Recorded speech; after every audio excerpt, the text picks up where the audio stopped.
Isang mapagpalang umaga sa atin lahat mga kaspero. Welcome back ulit sa ating panibagong episode. Ngayon, mag-spear fishing tayo. Kasama natin sila Bro Dindo, si Master Danny, at saka si Bro Ryan. So, hinihintay lang yung service natin para papunta doon sa spot. At tingnan nyo, napakaganda talaga ng klima ngayong araw. Sana, dire-diretso na ito para tuloy-tuloy na rin yung paghahanting natin. So, big shout out nga pala sa ating mga kabrad sa Lipa City na bumibili ng isda sa atin sa Di Ocampo family or Di Ocampo brothers mga kaspero. Yan, shoutout sa inyo dyan at saka kay Sir JM na bumibili ng isda dito sa atin. Kaya samahan nyo kami mga kaspero ngayong araw. Sana makarami tayo para paldo mga kaspero. Lalim ng dagat kalaban pero puso ang tunay na sandata. Gabi ramal sa ilalim ng alon. One breath, one dive, one shot. Gabi ramal, spear fishing, YouTube stories, tunay na buhay.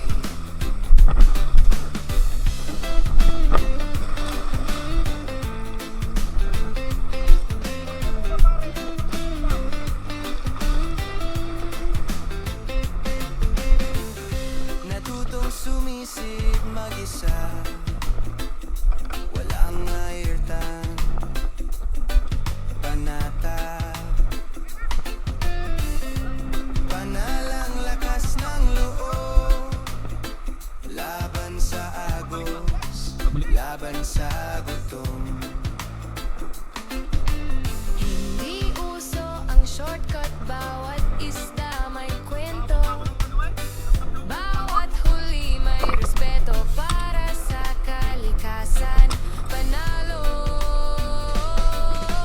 Gabi ramal sa ilalim ng alon. One breath, one dive, one shot. Gabi ramal, spear fishing, YouTube stories, tunay na buhay.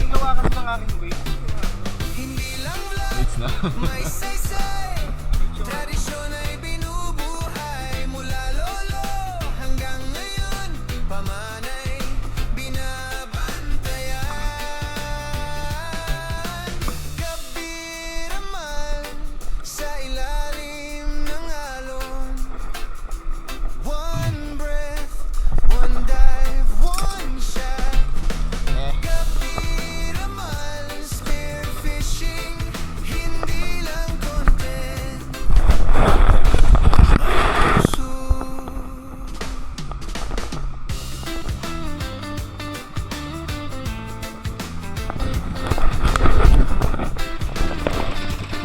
At dito na tayo sa kalagitnaan mga kaspero. Medyo may alon ng konti yung daluyon kung tawagin sa amin. Minor muna kami kasi may dumaan na cooler. Baka masagasaan kami. Delikado. Laki pa naman yan. Paunahin muna namin. Kaya kami diretso. Sila Sir Danny nandun na.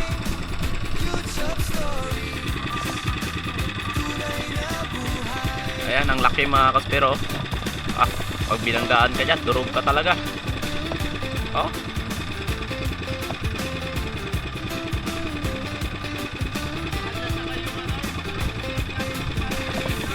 Oo. Yung mga anak ng CEO nandyan.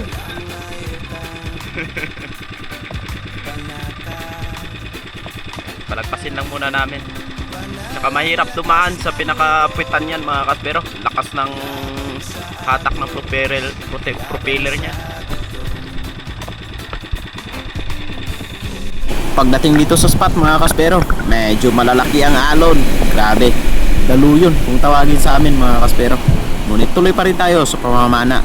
At kita nyo naman, medyo hindi malabo yung tubig dito. Dahil dito sa spot natin isa, sobrang labo talaga. Kaya yan, tiyaga muna tayo. At pagbaba ko, eto agad yung lumapit. Isang napakalaking dugtot tuna mga kaspero. Gusto ko sanang panain sa stone shot o sa pisngi mga kaspero para hindi makalalaban. Ngunit no chance, talagang tumalikod sa atin. Pero range na yun mga kaspero, pwede ko na yung panain. Pero iniisip ko lang, sobrang lakas talaga ng isda na ito. Talagang uubusin yung tali natin kahit mahaba pa ito. Kaya hindi ko muna tinahira mga kaspero, hinayaan ko na lang. Palang araw, magkakachance tayong tirahin yan ng maganda. Kaya babay muna. See you sa next dive natin. alone. One breath, one dive, one shot. Ikalawang drop natin mga kaspero. Eto, hindi na mapakali yung mga bait, yung mga pakpakan or trigger fish. Napakarami talaga ng mga isda dito sa spot na ito mga kaspero. Kung napapansin nyo, halos naghihiwalay doon sa unahan. Kaya tamang ambush at tamang hintay tayo. Dahil maya maya, pabalik na yan sa atin. At ayan, hinihintay pa rin natin. Talagang tiyagaan talaga mga kaspero pag ganitong sitwasyon. At ayan, sure ball na, nalalapit itong isdang ito. Nakikita ko na may mga kasamang long nose emperor at saka bluefin trevally mga kaspero. Napakarami nila, ngunit itong giant trevally na lumapit sa atin, yung malaki, kaya ito yung pinana ko. At sa pool, gitnang gitna yung tama mga kaspero.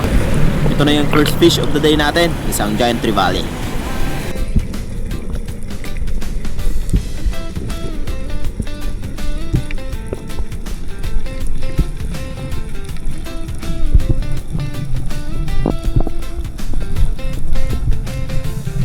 Natutong sumisid mag-isa. Walang airtime. Panata. Panalang lakas ng loob.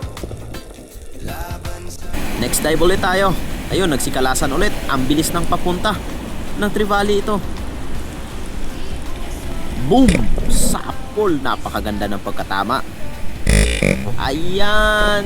Last spine shot natin mga kaspero. Pangalawang GT natin sa araw na ito. Ayan oh, malalaki na yan mga kaspero. Puro good size na yan. Nasa 6 to 7 kilos. Kaya ayos yung pangalawang isda natin. Malaki na naman. one dive, one shot. Gabi ramal, spear fishing. YouTube stories. Tunay na buhay. Hindi lang vlog, may saysay. Tradisyon ay binubuhay. Mula lolo hanggang ngayon, pamanay binabantayan.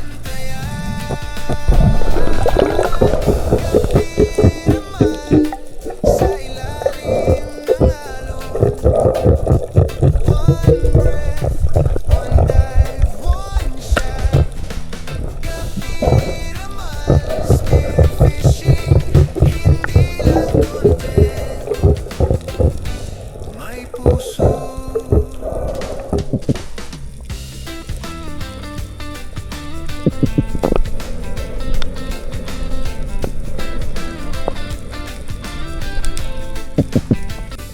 Lalim ng dagat kalaban pero puso ang tunay na sandata.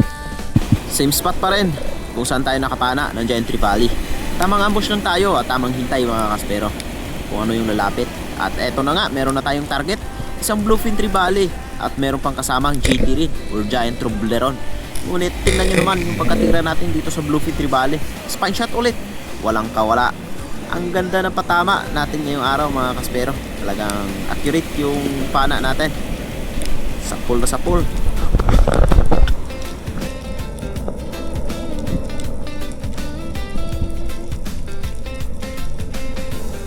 Natutong sumisid mag-isa. Walang airtime. Panata. Panalang lakas ng loob. Laban sa agos. Laban sa gutom. Hindi uso ang shortcut, bawat isda may kwento. Bawat huli may respeto para sa kalikasan. Panalo. At eto na naman, Ambush ulit tayo. Mababaw lang yung spot na pinapanaan natin. Nasa 16 to 17 meters lang ako nag-ambush. Dahil ang spot na ito palalim na yung unahan, kaya ibig sabihin pag malakas yung agos, umakyat dito sila sa tabi. At ayan, nagsikalasa na ulit itong mga bait. Ibig sabihin merong trevally. At ito na nga, isang giant trevally na dahan-dahan papunta sa atin, kaya tinira ko na. Ayun, big boom sa pool. Lechon mga kaspero.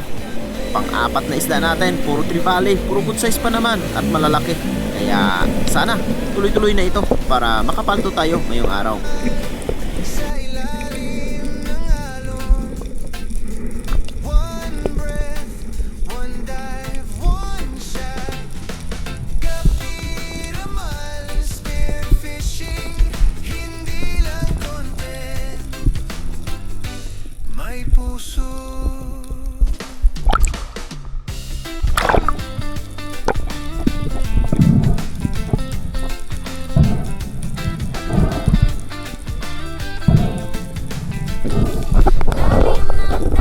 Kalaban pero puso ang tunay na sandata.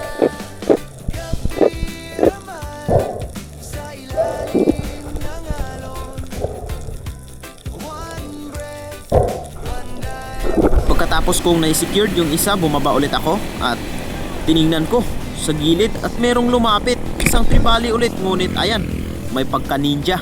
Nung tinira natin, sakto naman na gumalaw yung ulo at ayun, sa pool ang tubig. Yung trevally, nakaalis. Pero okay lang, walang sugat yun mga kaspero. Magkikita ulit natin sa susunod na dive. Natutong sumisid mag-isa, walang airtime, panata,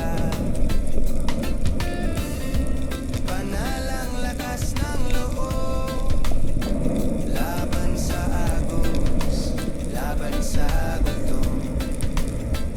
Pero dito, pagbaba ko, meron kagad akong nakita na isang barakuda mga kaspero, napakalaki. At ayan, nag squid sign tayo, bumalik at tinira ko.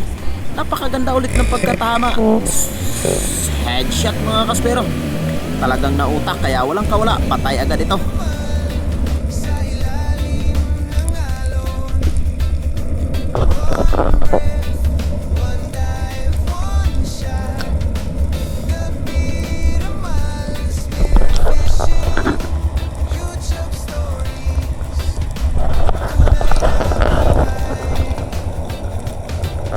Hindi lang lang may saysay, tradisyon ay binubuhay mula lolo hanggang ngayon, pamanay binabantayan. Kapiramal, sa ilalim ng alon, one breath, one dive, one shot.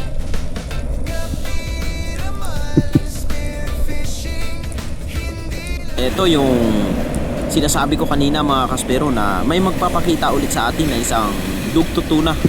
Ngunit hindi lang to nag-iisa, dalawa ito mga kaspero. Sobrang laki na naman. Etong isa, range na siya na to, pwede ko nang panain to. Ngunit nung tinignan ko yung sa huli, mas malaki ito. Kaya ayan, wala tayong napana. Sayang mga kaspero. Ganyan talaga, pagpipili pa tayo ng target, talagang malilito tayo hanggang sa wala tayong mapana. Sayang, pero ayos lang mga kaspero. Dahil hindi natin sinasadya na ganun yung sitwasyon. Pero magpapakita ulit yan sa susunod nating dive dito mga kaspero. Kaya abangan nyo na lang sa mga next adventure natin, sureball na mahuhuli natin itong malalaking isdang ito. At eto, isang giant trevally na lumapit sa atin. Talagang lapit na lapit, kaya nung tinira natin ay yan oh, gitnang-gitna ng katawan, hindi na stone shot. Pero ayos lang dahil ayan, tagusan na yung shaft natin at hindi na to makakawala. Dagdag sa mga nahuli natin trevally at saka yung barakuda. Paldo na tayo ngayong araw mga kaspero dahil malalaki naman itong mga nahuli natin. Panalang lakas ng loob, laban sa agos, laban sa gutom.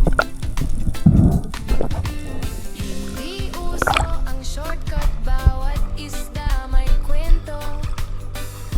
time meron akong nakita na nangangawil dito sa unahan ko lang mga kaspero. So yung mga nahuhuli nila itong mga triggerfish, kaya nakahuli ako ng good size na bluefin trevally. Nasa 2 kilo na yun mga kaspero. Kaya eto, inabot ko sa kanila mga kaspero para ibigay. Ayan, para malagdagan yung mga nahuli nila sa kawil mga kaspero. At syempre meron na rin silang pangsabaw. Sa ilalim ng alon. Oh, pangsabaw. One breath, one dive, one shot. Gabi naman, spearfishing. Hindi lang content. Kunti pa lang, 2 piraso. May puso. Sige, sige.